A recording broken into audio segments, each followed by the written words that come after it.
Hello, Gothic literature lovers and horror fans. I am jslarmore, aka Jax, and today in the studio I have with me the hosts of All Pop and No Culture, Kevin and Andrew. They're going to be joining me for something a little different in this studio. We are going to be discussing the movie Skinamirink, so stay tuned for our review on that film. And without further ado, welcome to Ravens and Writing Desks.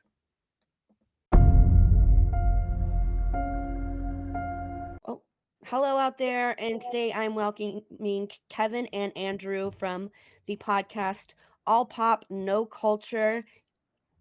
They are going to join me today while we talk about the movie Skinamarink. We all watched it, and today we're going to discuss it, whether we loved it, whether we hate it. We're going to jump into that in just a second. But first, I want to talk to them about their podcast, All Pop, No Culture. So tell me a little bit about that, guys. How did it start? How do you guys know each other? Let's jump into that. I'll go first since it started with me and a couple other guys. Shoot, I want to say 3 or 4 years ago now. It's been around for a long time, and we started a podcast where, in the beginning we would just kind of everybody would watch something and then we talk about the one specific thing for a week, and then over time it kind of we kind of started to realize that if we were going to do it weekly, it's really hard to find something every single week for us to talk about, individually or as a unit. Yeah. So we started splitting it up and started talking about streaming services. So one person would get Amazon, one person would get whatever. Um, and so we did that for a while. And then those lines kind of started to blur and it just became, whatever we watched. And after COVID hit, the original kind of cast of characters kind of started to fall apart. Like we started to slip and kind of not have time to work, because when it first started, we actually started as an audio only podcast, and we Oh, okay. recorded at my friend's house, or actually at my friend's mom's house, um, and did audio only with the full mic setup and the board and everything. And so it took us a bit to figure out how we were going to deal with that with COVID, and then on top of that, one of our guys moved to LA, and then I moved to Connecticut because we were all in California. And then it was kind of falling apart for a little while. And then so me and Pete, who were two of the original guys, um, started looking for guest stars to kind of keep it rolling. And I think Andrew was our first or second guest star. Oh. And then we just couldn't get rid of him. And over time, uh, Pete got more and more busy, and we kind of started popping some other people in as special guests. But for the most part, for what is it, a year and a half now, almost, Crazy. maybe more. It's been me and Andrew and whoever we bring in. Nice. And how did you meet Andrew? Or Andrew, how did you become the guest star on the show? So the crazy thing is, like, for some reason, there's this class of '95 thing going on from the California East Bay. So pretty much, Pete, who was on the show with the other originals, including Kevin, we went to high school together. So Pete Oh, had okay. basically asked myself and another guy named Andy by chance, and we all went to high school together. And we just did, like, I think I did one show just by myself, and then one show with me, Andy, Kevin, and Pete, and that was kind of the original four. I almost felt like we were the Ghostbusters, or like we were the Stranger Things kids or something, right? But then as things evolved, I remember it was like around. Well, I'm just going to babble a bit, but to answer your question, I know them from high school. But Okay. then by like summer of, I want to say, 2022, yes, we started doing like it was just me and Kevin. And I remember thinking to myself, man, is this gonna suck? Because like, because usually there's more of us together. Are we gonna be cool? Are we gonna be boring? But like it actually worked out. So I think that's basically, everything all happened organically. But to answer your question, high school, we're all class of '95. Gotcha. Okay, that's cool. So me and Kevin, I know Kevin from our movie group. Kevin and I have a mutual friend. Originally, we're friends now and have been for what, months, maybe going on a year now, or It's getting probably close pushing a to a year. year Yeah. now. Yeah. We had a mutual friend, and this friend and I were in a movie group, completely online. We met on Twitter, and she's now one of my best friends. but we met on Twitter, and every Wednesday we do a movie that we watched on a watch party on Amazon Prime. And eventually Kevin joined us with some other people, and we watched these ridiculous, outrageous, usually the craziest movies we can find. Um, think Velocipaster, Lawmageddon, along that lines. So we do that every Wednesday, and we chat and we have a really good time. So that's how Kevin and I know each other. And I invited him on the show because you guys do your movie reviews, and we have that in common. So today we're switching things up here on Ravens and Writing Desks. Whereas I usually talk to people about their books, today I get to do a little bit of my other favorite media, which is movies. And we are going to talk about Skinamarink. We all watched it this week. And let's get into it. What did you guys think? I'll let Andrew go first because he Oh, was God. texting a little bit. So, like, I tend to like to be a positive person. I really do. So it pains me to say that I hated it. I hated it. I remember, like, even I finished it tonight, like the last 20 minutes, maybe even 15 minutes. I was like, please be over, please be over. Oh, it's not over. Okay. Please be over, please be over. It's not over. And I know it's an experimental film. I know that it's a certain kind of vibe, but it left me, like, as a matter of fact, there was a movie I really hated called Lamb. It's an A24 film, but this film exceeded Lamb. Like, I actually think, like, as I was finishing it, I was like, I don't know if I've hated another movie more than this. Like, seriously. So, I mean, yeah, it's that bad. So I can keep going, but that's my opening salvo. Yeah, man, I hated it. Sorry, man. He's Canadian too, and I'm from Canada. I had the same feeling at the end, and oh my gosh, I just like, is it over yet? But I like the premise, I think. It was very reminiscent of Eraserhead for me. Where it's weird and you're not sure what's going on, but I just couldn't focus. My ADHD the whole time. I was like, I need to pick up my phone. Wait, I can't. I have to watch everything that's happening because otherwise I'm going to get super lost. Is it over yet? No, there's still 30 freaking minutes left of this movie. Yes. So it was just an ADHD nightmare for me. I was just ready for it to be over. I didn't hate it. Yeah. I think there were some genuinely creepy moments and some genuinely suspenseful moments, but I wish that I could use parts of my brain to focus on something else so that I could be more into it. It was just too much dead air and too much staring at nothing for me to really get into it. Yeah, I didn't hate it, but I didn't really like it either. I'm definitely more, at the bottom end of the spectrum here. But I did respect what it was doing. Like it, it's atmospheric, right? It's all about the way that it's supposed to make you feel. I didn't really get that, but I got what they were trying to do. It kind of reminds me of something like The Killing of a Sacred Deer, which I just watched a couple weeks ago, where they set a tone and they make the people speak in a certain way that is so uncomfortable, and then everything that they do and the way they react to things are so uncomfortable that it sets the tone for the whole movie.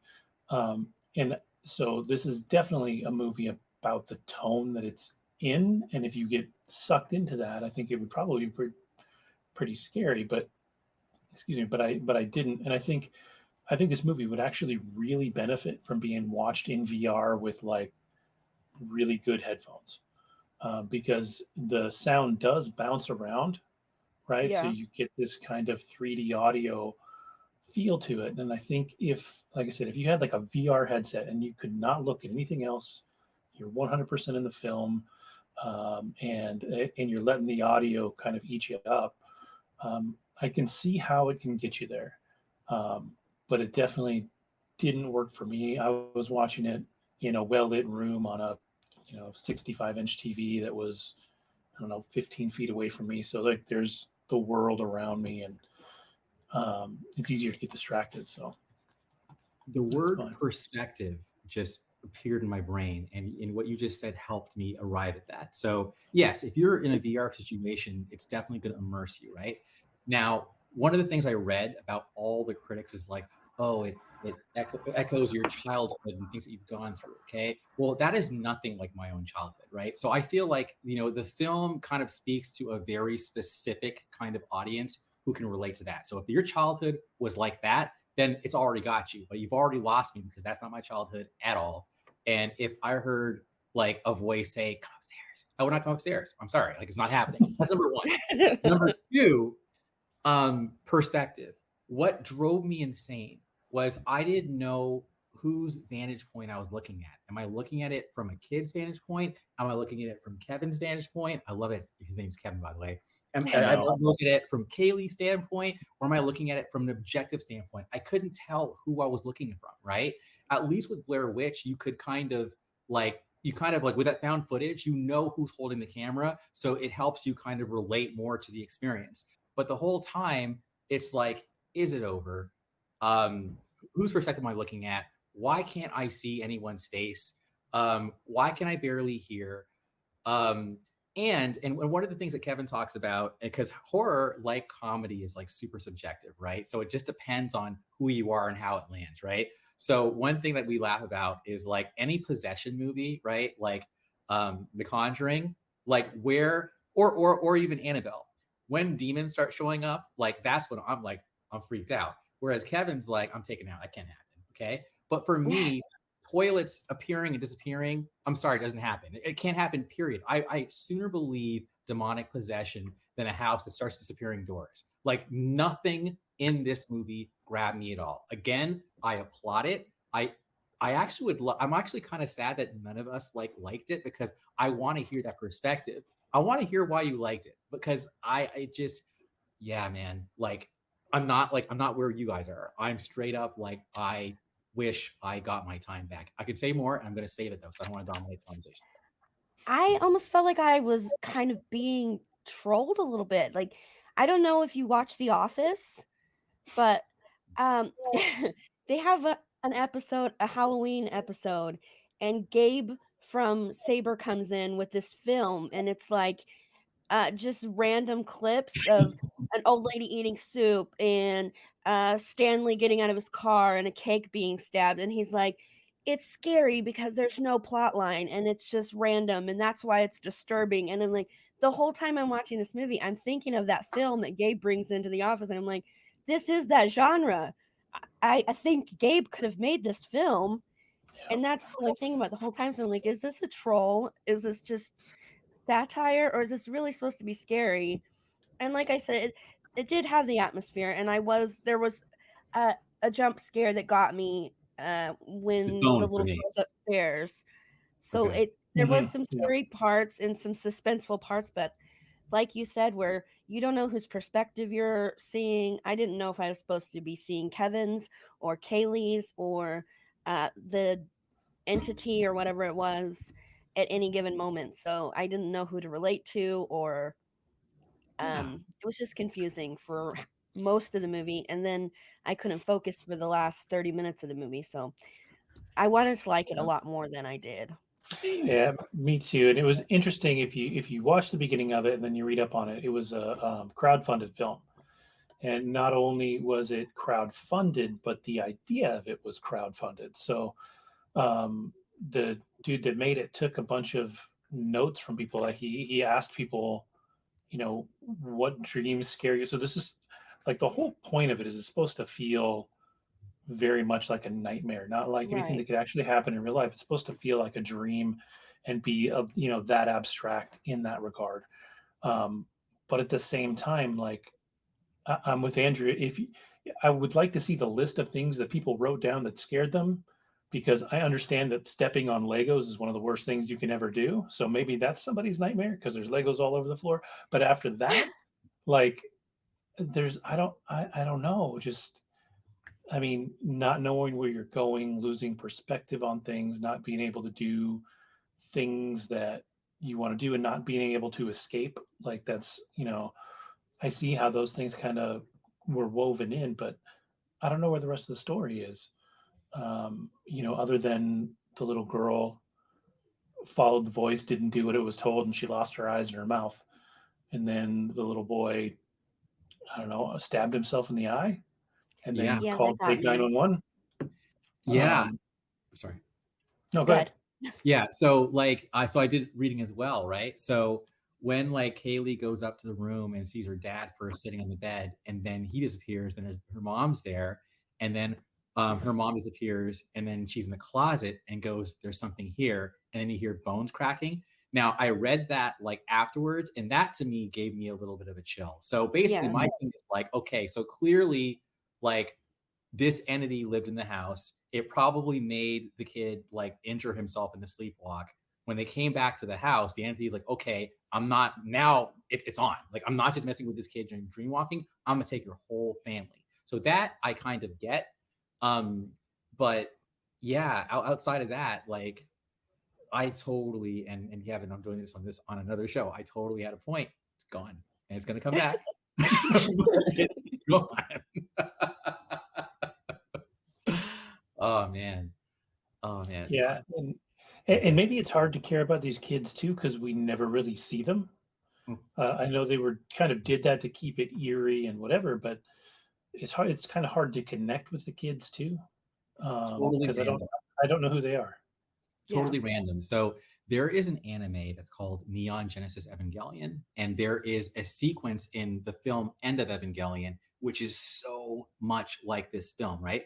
But the sequence only lasts maybe 5-10 minutes, and it's an exploration into the psyche of the main character. So you'll see like static shots of a swing, right? You know, going back and forth, but it's a static shot. It's super grainy, or it's like a doll, or it's like him as a kid playing on the sand. Like it's a very, again, atmospheric. So when the movie started, I'm like, okay, cool, I'm ready. Like, yeah, let's do this, you know? But then when it was like an hour and a half of it, I was like, yo, dude, like this.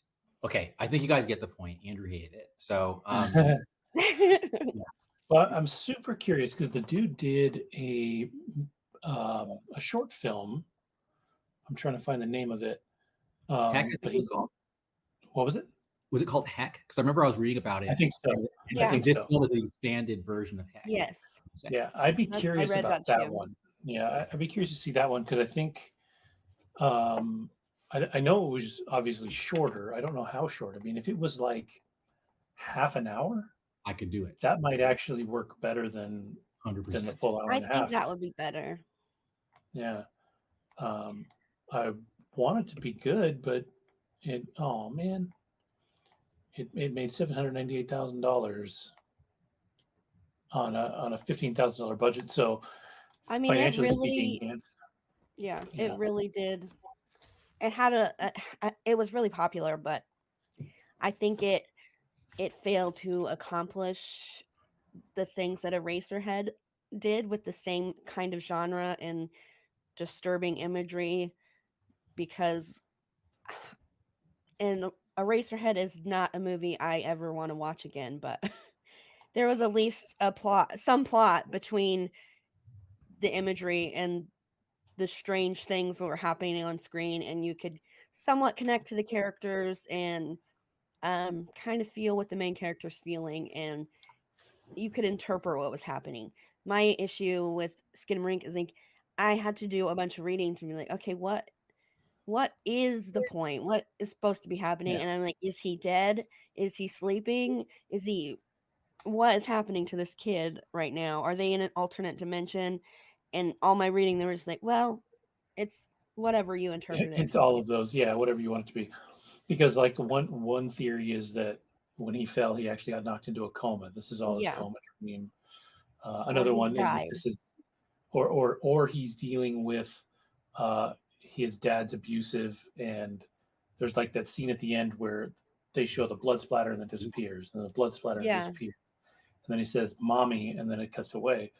And one of the theories is that was the dad killing the mom, and like they saw it and said "mommy," and there's no like it's so I don't know if avant-garde is the right word, Abstract. right? But it's just Yeah. so yeah, so abstract and crazy that it's hard to follow, and I can tell kind of who it was aimed at when I look at Rotten Tomatoes, because you get 72% from the Critics. audience critics, and critics love um, Weird shit.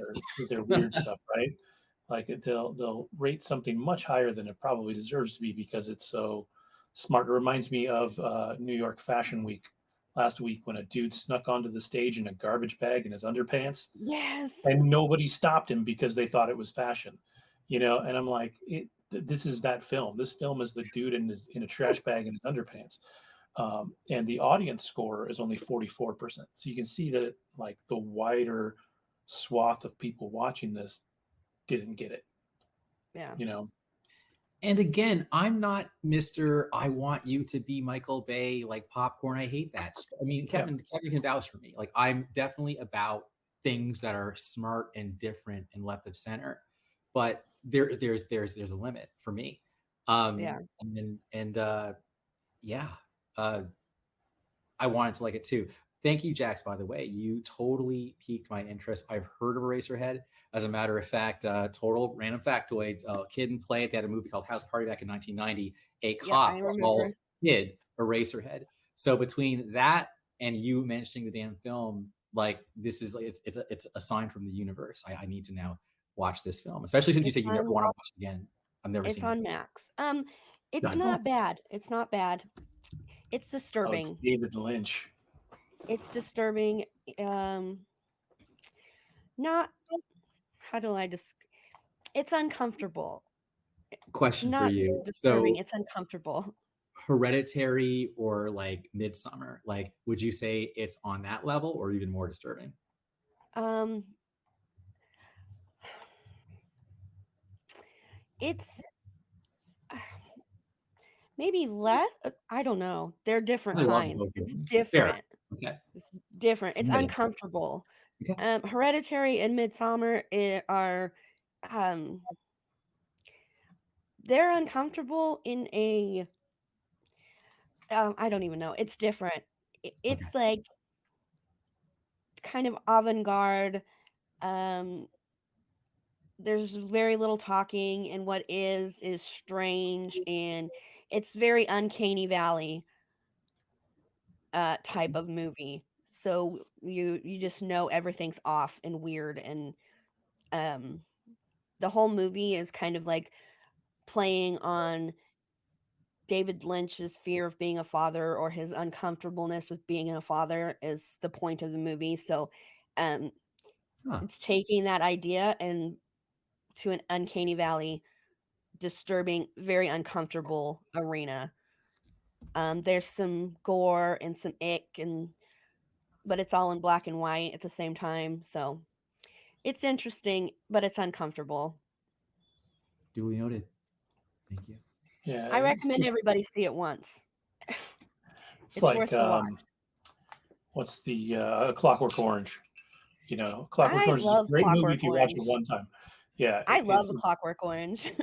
I've seen it multiple times. I'm one of the few Yeah, people that I know that really can. Like a lot of people struggle with it because it's it's so uncomfortable. violent. Yeah, it makes you Yeah, uncomfortable the whole way. But at the same time, the performances are amazing, it right? I mean, is.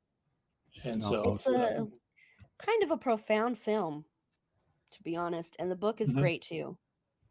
yeah, Eraserhead. Just like looking at screenshots and stuff, and the fact it's in black and white makes me think of what's the other Kubrick film that takes place during World?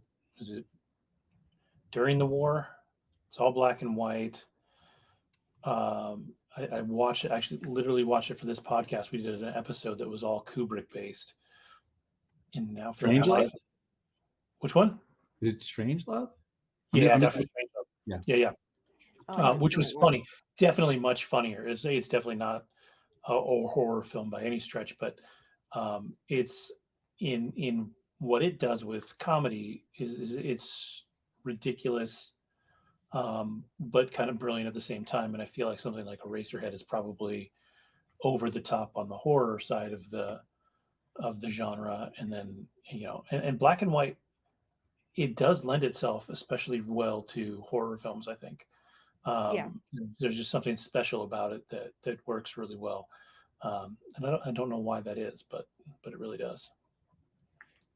Yeah, I agree. So we recommend everyone see Skinamarink to like, and actually, yes, I'm being half sarcastic, but I'm also being half serious because like, hey, you maybe you liked it, and then you can like let us know what you think. Seriously, Yeah, I'm not I, joking. I would be really curious to hear from somebody that actually really enjoyed it.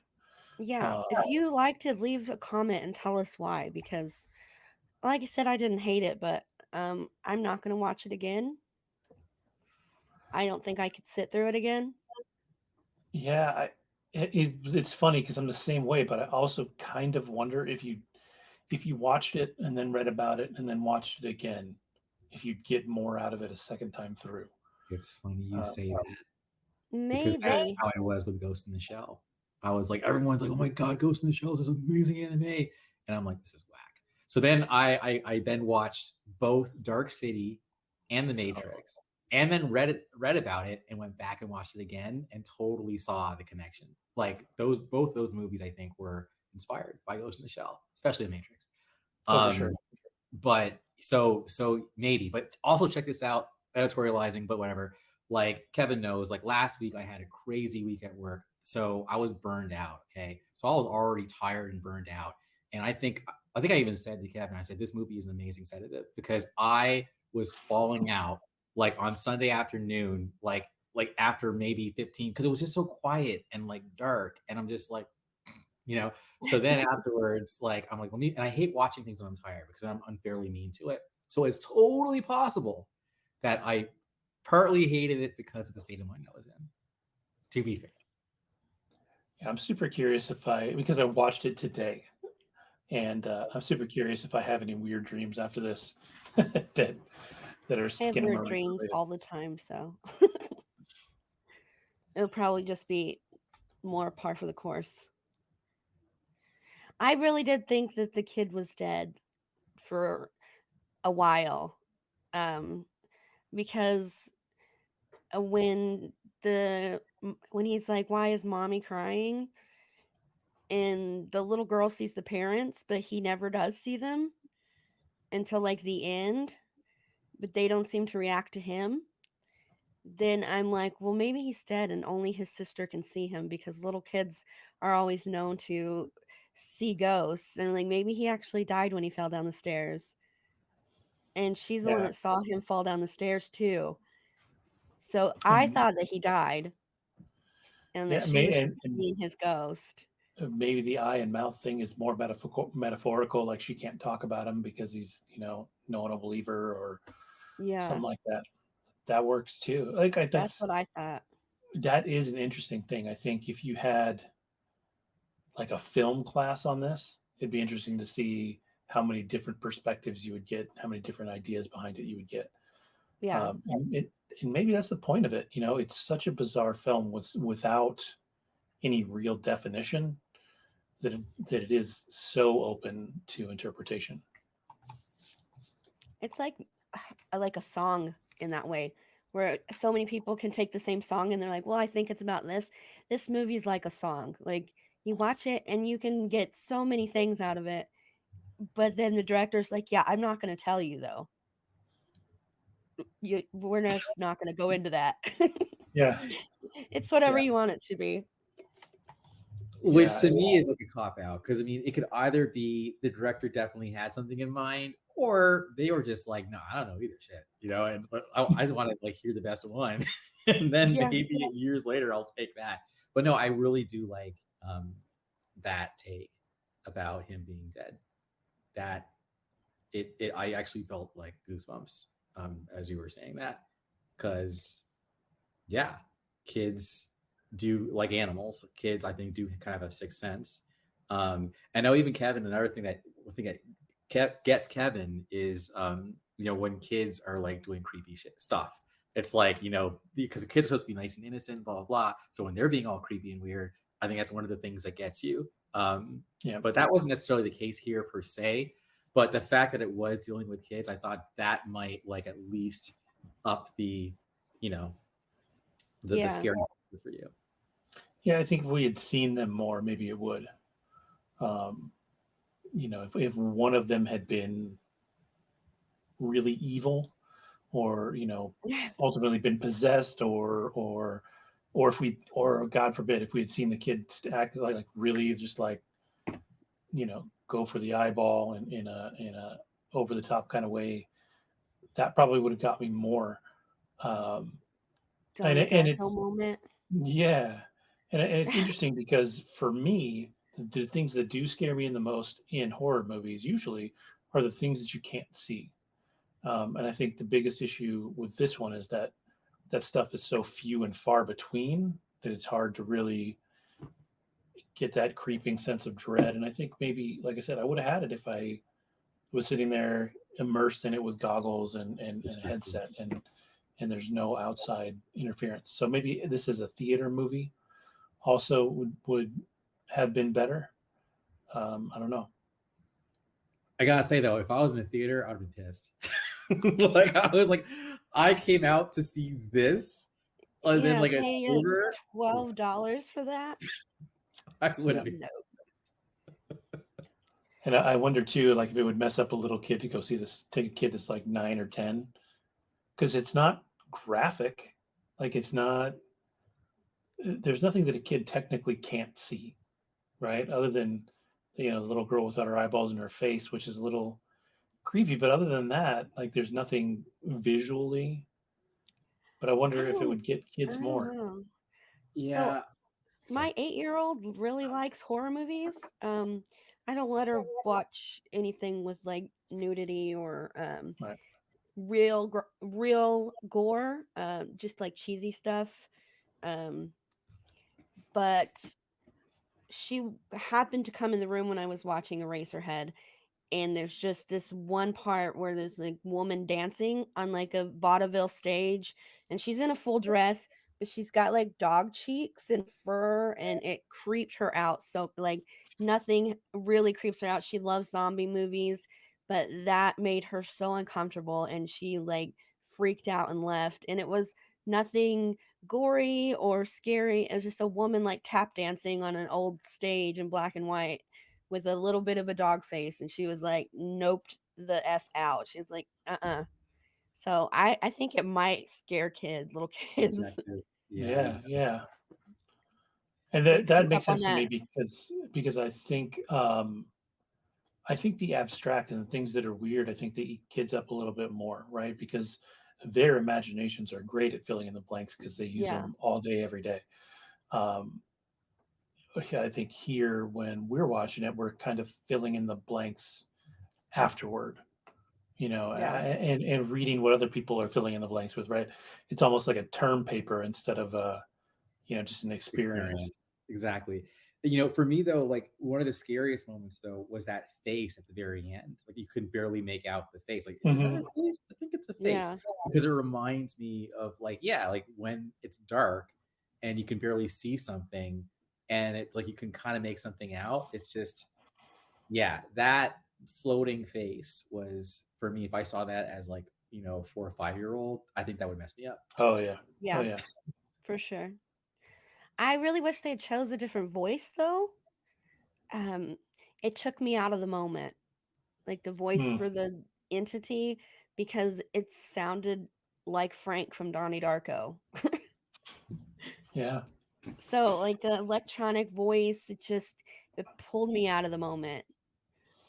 It was weird too because there was times when the voice almost sounded female. Like Yeah, it would kind of trail off, or at the end of some bit of dialogue, it would sound almost female, and I didn't, or I still haven't given that enough thought as to why that would be. Unless it was the mom, and I'd have to look at what those specific lines were. If they maybe meant something different to the lines that were deeper and darker, I don't know, or I'm crazy and I didn't hear anything different, and it just is what it was. But um, the voice definitely did change a little bit here and there. Not enough that yeah, it was like blatantly something different, but it did change here and there. yeah. No, I was listening with headphones because I watched it on my laptop, and Mm, it did for sure. no, yeah, I do half wish I wish that I'd watched this downstairs on my big TV with the full surround sound going because that would have been interesting too, to really hear the spatial part of the audio moving around. You probably got some of it in the headphones. Yeah, I had a little bit of fair warning from somebody else in our movie group to I didn't watch it in the dark like they recommended, but to try to be as immersed in as possible to get the full effect. But I was watching it during the day, so even if I had all the lights off, it wouldn't make that much of a difference. So Yeah. I did put headphones on and watch it on my laptop. And I'm not ashamed to say that I refuse to watch horror movies at night. Sorry, not happening. Like I don't want to give my psyche like any trauma because I do have a pretty active imagination. And I remember like I was watching Annabelle, the second one. Remember the first one? And again, once there's a knock at the door, and then she closes the door, and then she looks up and sees like the demon like chilling on the ceiling. I said, "Nope, hit stop. I'll watch this tomorrow." Because yeah, Skinamirink is one of those movies that is supposed to get under your skin and to haunt you and to leave you. And I actually did some more googling, and yeah, like I think I will say that maybe a year from now, like I may revise my verdict, because I'm seeing more and more links talking about it's a monster and it is literal and it is like all these theories, and it's cool, I think, to be able to explore theories around evil and what you just saw, so hell. But yeah, I just wanted to jump in there and basically say you guys are braver than I do not do the nighttime horror movie thing. Yeah. What movie did we watch last week, Jax? What was last week's Oh, Wednesday movie? I thought we watched something kind of decent, actually. Or was it the week I for, before? I should I know think it this was the because week before I Freddie picked the picked no last week. Freddie picked the movie last week. The week And then he didn't show up. before, I don't know. I have a bad memory. We watched something pretty good though within the last couple of weeks, and we watched those at night in the dark, so that's fun. Let me see. Hereditary, not Hereditary. I keep mixing them up. Barbarian. I did watch Barbarian at night, and that was okay though, because that wasn't like a monster per se. It was a misunderstood being. We watched Bones and All. Oh, that's right. That's right. That was the cannibal love romance. Yep. It was really Interesting. good. It is a well-made movie. You know it's a good Yes. movie because they spent money on Timothy Chalamet. Yeah. It was an interesting concept. Yeah, for sure. And it was I the little was girl. She's from something else right now. She's becoming a big deal. oh yeah. Uh, I know you guys were saying she was in something, but I didn't recognize her. yeah, I can't remember what it was off my head. But The ending pissed me off, but this is Yeah. a stupid way to end it. But yeah, we see. And the funny thing is, I don't. This movie wouldn't work for our movie nights, right? I There's don't think not so. enough going on. That I No, we think would all even just start talking and miss everything. our usual chatter would just take over, and that's all it would be. Yeah. And for sure, you'd miss something because the things that happen are so sparse. They don't happen quickly enough and often enough to really draw you in. That's what I wish would have happened more is less freeze frames and more that the camera was moving around. We're supposed to be seeing things from the perspective of children, and I don't know what children they were Sitting. ever knew ever, but they don't sit still Yeah. unless you put a screen in front of them, and not some old 1940s cartoons either. Yeah. YouTube or video games, they don't sit still. So just like staring at the carpet or up at the wall for a good 30 seconds or more, it was Do just you not remember holding my when this attention. took place? 95 is what I read, so it was Yeah. a bit Was it retro. 95? And the So wood it was. panel, I think, definitely also lent itself to the older. Yeah. There were certain things that definitely made it feel older. I every time so they use that phone for dramatic purpose, but every time I saw it, I saw the phone from Toy Story. And I was just like, they're stealing that bit from Toy Story, and it made it far less scary for me. Although they did do the one jump scare with it that worked a little bit, Worked Oh for yeah, me. that one got me a little bit. but otherwise, every time it was on, I was waiting for, was it the bear to be on the other end of the line? But yeah, it just didn't quite land for me because of that. Because I have kids, because I've seen Toy Story so many times, um, I didn't quite get the creepiness of it, even though it did look creepy. Like they made it look old and beat up and all that. But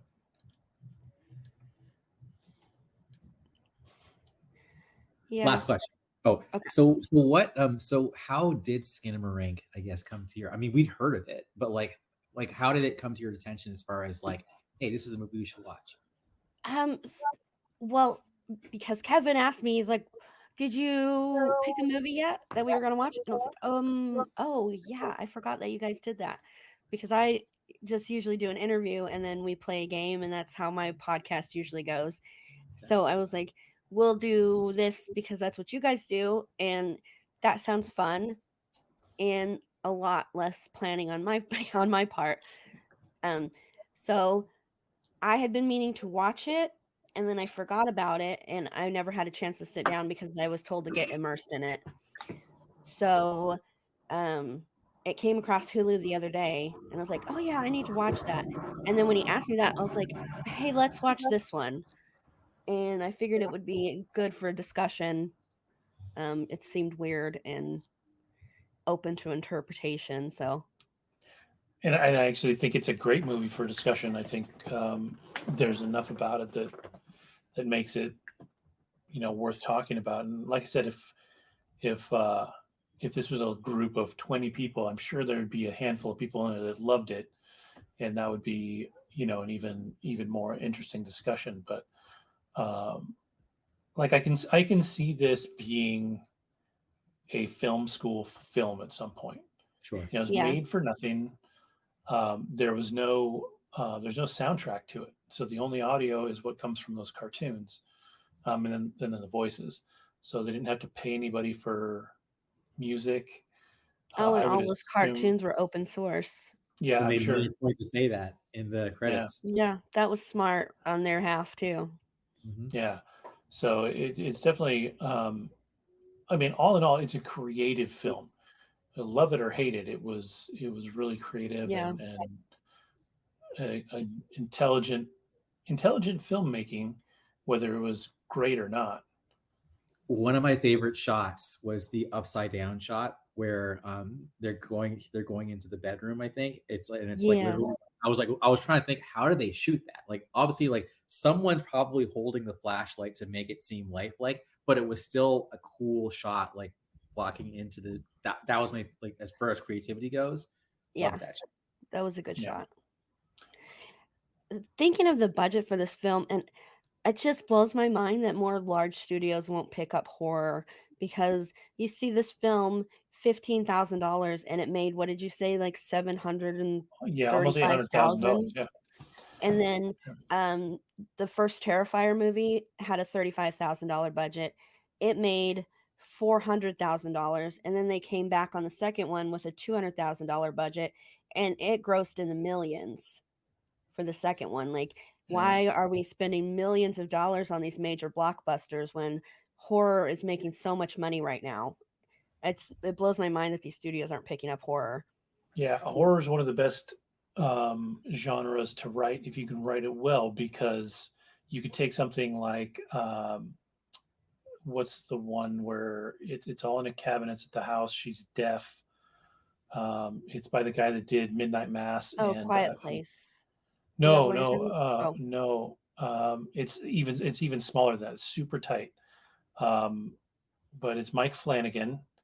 Hush. It's called Hush. Oh, okay. And so it's his wife, Kate Siegel.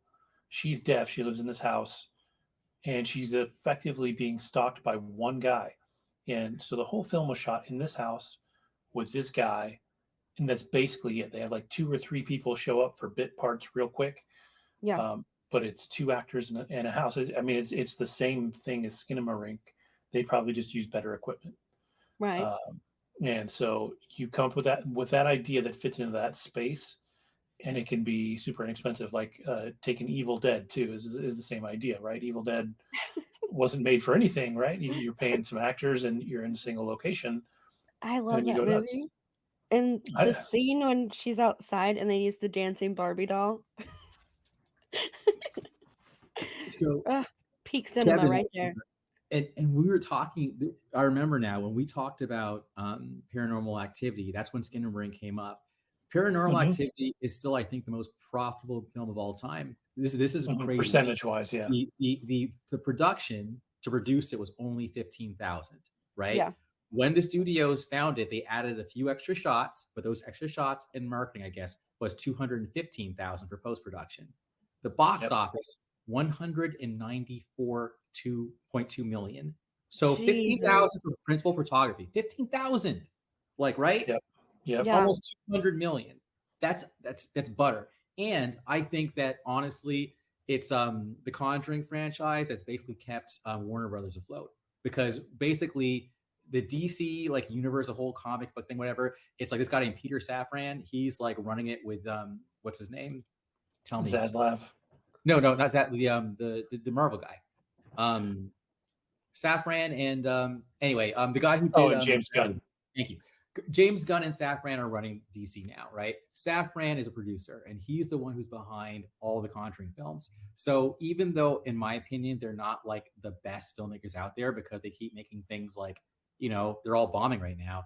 At least the Conjuring franchise is like doing good, and that's what's financing all those that whole studio. So again, to your point, Jax, yeah, I think horror is probably the most pound for pound Yeah. Yep, profitable film genre. And the yeah, Conjuring films are for PG-13 films, they're solid.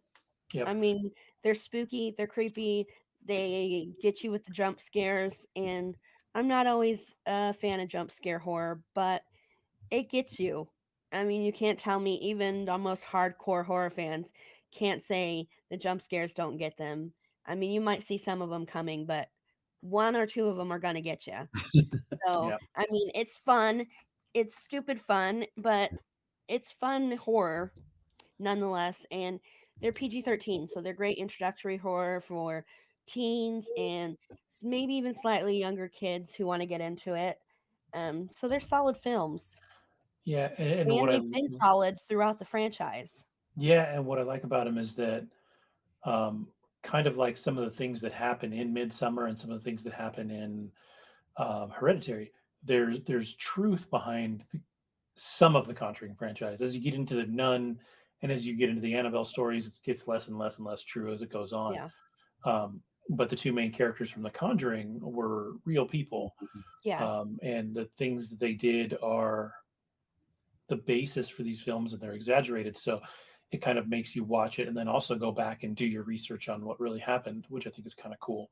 yeah, The Conjuring was one that I think that's the one where Andrew and I found out what it is that sets us apart when we watch horror, because like it had me the whole time. I was super into it. And then they do the exorcism, and then all of a sudden she's like flying around the room and the chairs on the ceiling and stuff. And I was like, that's where it lost me, because it was too much. Like before yeah. that, it was realistic and it felt like it worked. But as soon as they flip her upside down, she's on the chair. I'm like, oh, okay. I don't think that would happen. And so they lost me a little bit. I kind of felt that way about the Babadook. At the end, it Mm. got really cheesy and the graphics were terrible. And uh, I didn't care for the movie really at all, but then at the end when they got to the climax, I was like, "This is so bad." And people call this elevated horror, and it's just so bad. What about, did you watch Smile? Yes. What about the end of that one? Um, it was goofy. She was goofy, but I liked Smile. I thought it was creepy. Hmm. Um, there's some things that really get you when she's at the sister's house and she comes out to the car and her head, yeah. Oh, gives me chills. Also, I was gonna say I love that you guys actually pronounce midsummer right, because I hear too many people call it midsummer, and I'm like, that's Yeah. yeah, it's a Swedish word, and that's not how you say it. Yeah. That one's a trip because like there's literally a tradition of old people jumping off a cliff and dying. Yeah. I'm like, okay, I don't want to live there. Thankfully I, that they don't do that anymore. yeah. But yeah, midsummer's a trip. Yeah. Uh, No, I liked Smile. I thought it was really good and really creepy. yeah, well, Um, and that's the other thing that gets me, and Andrew loves to point this one out, is that it's anything that messes with the face, anything that's just a little off, that gets me the most. Like there's that Momo. Momo, if you look up, oh yeah. dude, that messes me up. I can't, like, of all the things that are out there on the internet, for some reason, that friggin' picture freaks me out the most. I cannot look at it for more than like a second. It gives me the willies, like I feel it through my whole body. And like I don't know why. I don't know what it is, but it freaks me out. But and uh I've been reading Stephen King since I was like 11. You know, I've watched horror movies since I was a kid. Like all this stuff, and that stupid stretched out face just freaks me out. And for me, because I was raised like Catholic, and I think one of the earliest like horror movies I saw, like I don't know, like 7 or 8, was the Amityville Horror Part 2. It was the one about like the when it possesses like the son, and then he like kills his whole family, whatever. yeah. Yeah, man.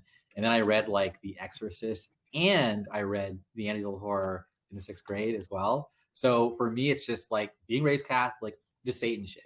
Sorry, Satan stuff is Oh, like it's what. fine. Okay, Yeah. cool. It's the Satan stuff. Demonic anything is like. I mean, I'm just now. I remember. Okay, Kevin. I gotta thank Kevin. Kevin was like, you know what, man? There hasn't been any like fatalities from demonic possession. So I was like, huh.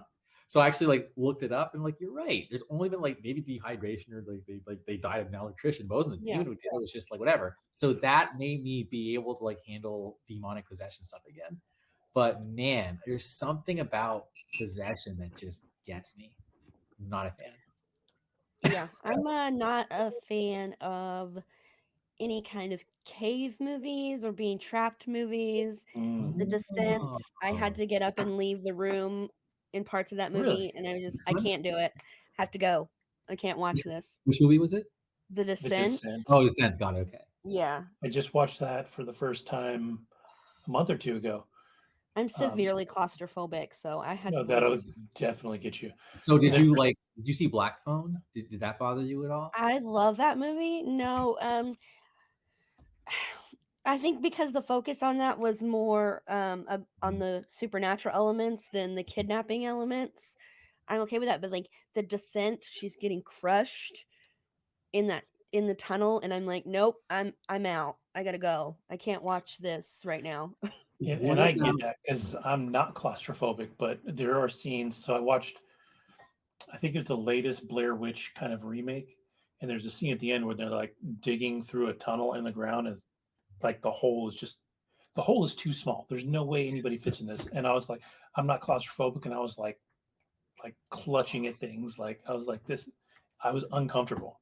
the most uncomfortable I've ever been made from a claustrophobia standpoint is do you guys remember the movie like Aliens? Now I sound like Peter Parker in a Marvel movie. But anyway, in Aliens, Bishop crawls through like this tube. He literally he has to go like this and like crawl through the tube and it's like Ugh, long. And that's like, yeah, I would your face. Sorry. Like, can you just imagine being stuck? no. Sorry. It's the Ugh. worst. I would literally, I would, it's not, it wouldn't be, it'd be hard for me to actually crack, like to lose my mind. But I think that I would go insane. Yeah. It would crack. I had a very close encounter or close call when I was a child, so I'm Oh, like so terribly claustrophobic. okay. I can't even go like I live close to Missouri, so there's a lot of caves, like tourist caves. Mhm. I'm like, nope, I'm good. And they're open. And nah, I'm not going underground. You guys have fun. Yeah, especially if you've I'm seen The good. Descent and you're like, I don't need to go down there. Nope. I know it's down there. Mm-mm. I'm like, I'm good. Yeah. Y'all have Yeah. fun. I'm gonna keep my feet above the ground. Yes. Yeah. And somehow for The Descent, they made a sequel, which didn't make any sense. Yeah.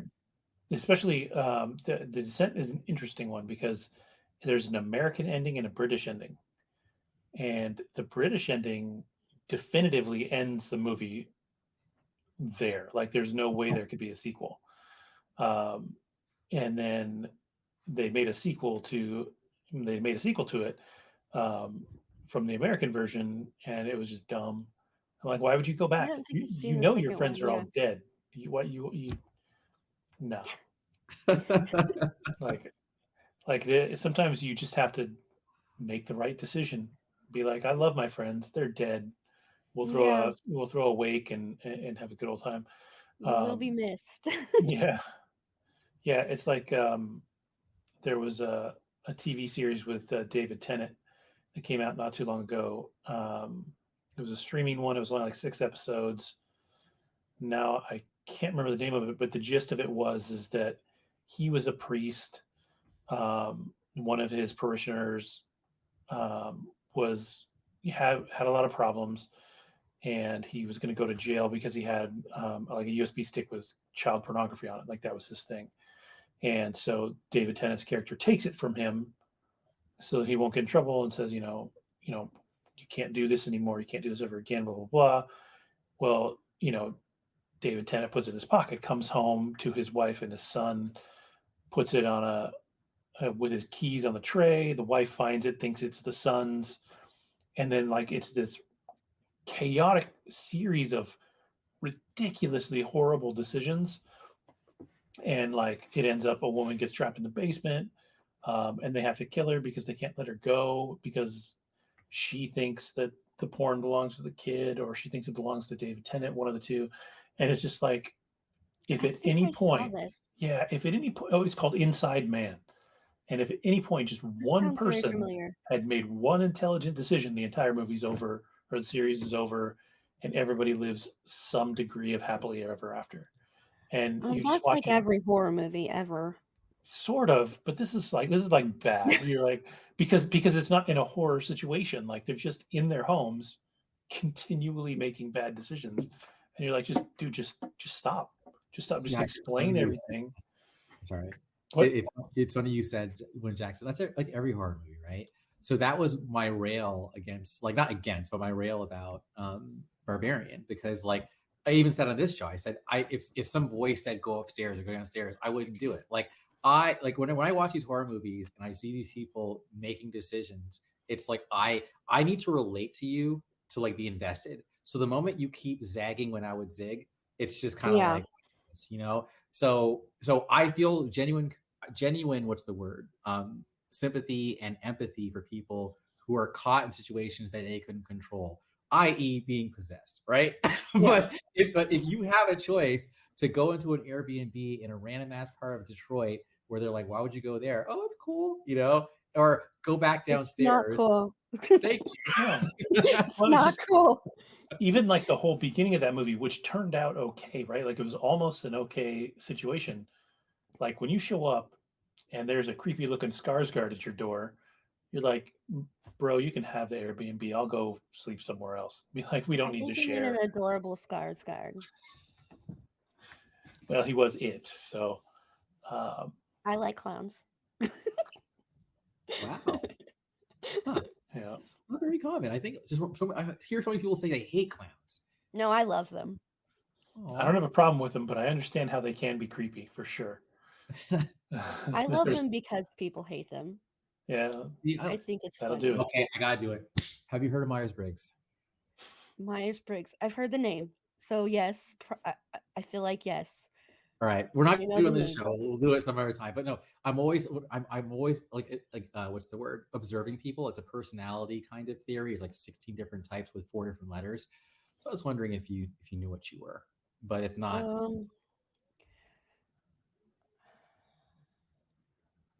I want to say Introverted and extroverted. That's a good starting point, right? Like ambivert. ambivert. Yeah, there are a lot of them out there.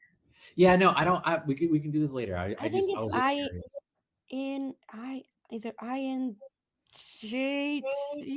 I can't remember. INTJ, INTP P or J? or it's J. INTJ, I think. Okay. The All right. campaigner. Is that Well, it? definitely, yeah. I'm sorry, and you can like totally edit or whatever you want to do. But like, I just after you said that you like clowns because everyone hates them, that was a very intriguing statement, and it totally made me want to dig in a little bit more because that was cool. Yeah, I just like creepy, creepy, cute things. So dolls, clowns, and most people hate dolls too, and I love them. I don't know. I like creepy, cute things. Do you like porcelain dolls? Yeah, Fascinating. Okay, cool. No, just because, yeah, because they are definitely, I think, at the top of the no. Like, yeah. that cannot be in my house. Oh, there's another movie like that where they hire the girl to take care of their son, but their son is just a doll. The Boy. I love that movie. Yes, that Yeah, movie's a trip. That movie's a trip. it's a good one. I like the twist ending on that one. Yeah. Huh. I was gonna ask you guys, what is your most hated movie trope, horror movie trope?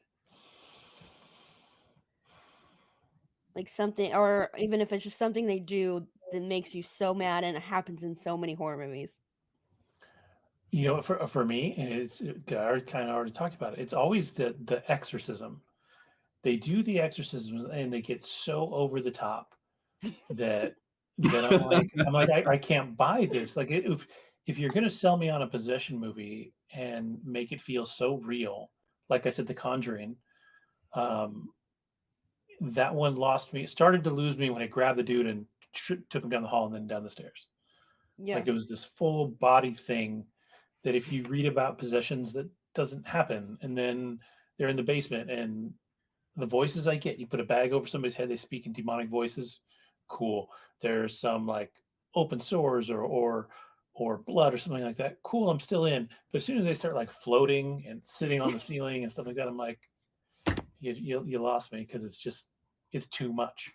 I think when you're talking about possession horror, the thing that makes it the scariest is when you feel like it could happen to anybody.